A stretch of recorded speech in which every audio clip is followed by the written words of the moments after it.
Dear you, can I say something straight from the heart? I know how hard you've been trying to be better, do better, to fix every part of you that still feels messy.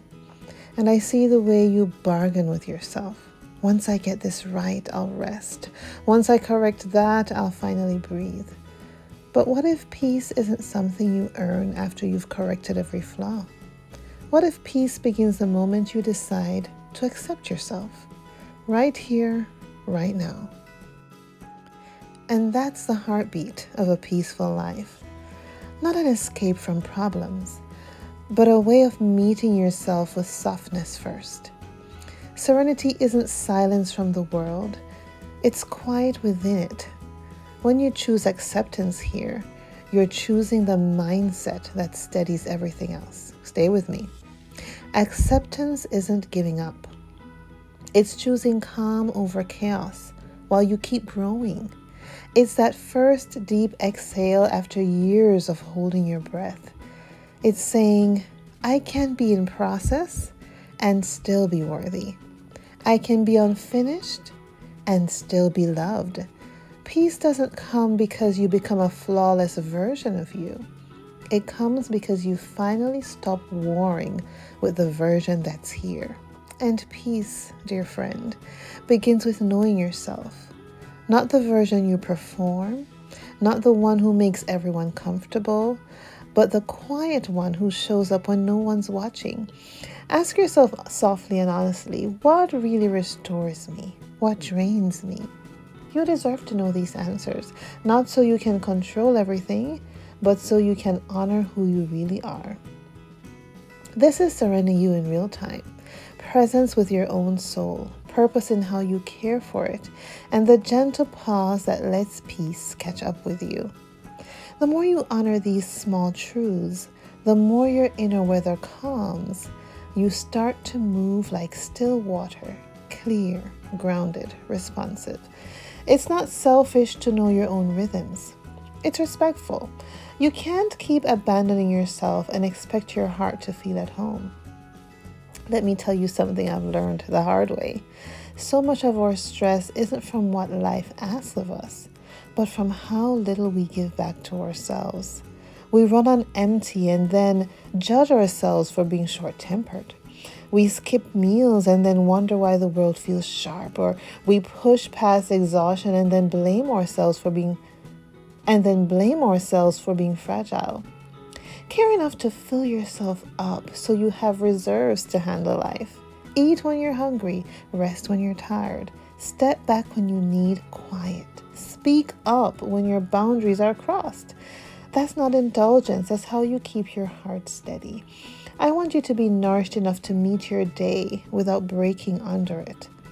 God doesn't want that for you. A peaceful mindset is built in these ordinary choices.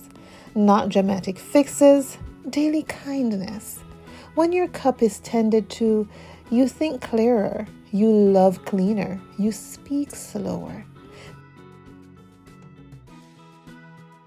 Peace stops being a moment you chase and becomes an atmosphere you cultivate.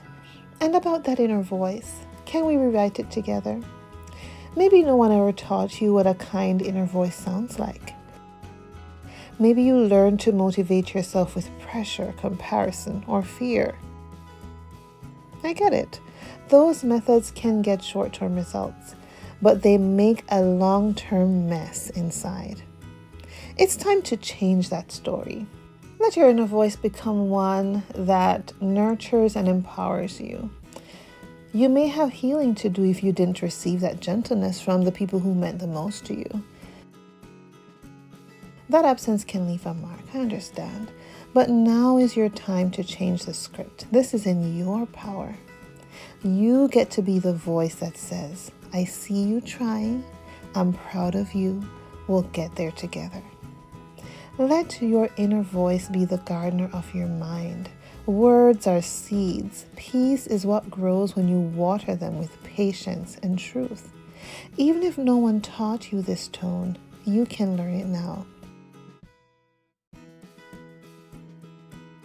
That's the Sereniyu way. rehearsing serenity until it becomes your native language. Think of a child who's struggling with math. Would you call them a failure until they got an A? Of course not. You'd sit with them, encourage them, try a different explanation, maybe get a tutor. You'd love them while they're learning. So why do we yell at ourselves when we're learning something new? Healing, setting boundaries, forgiving, or breaking old habits. Why do we think shame is a better teacher than compassion? Let's not do that anymore. Love yourself through the process. Celebrate effort. Notice the small improvements. Keep going. Progress, not perfection. When love stays in the room while you learn, the mind loosens its fists. Anxiety lowers its voice. That's when peace has space to land. Not after the A, but during the lesson. Stay with yourself kindly and let peace meet you here in the middle. This is Sereniyu, a quiet, steady heart learning in love. Love, Sereniyu.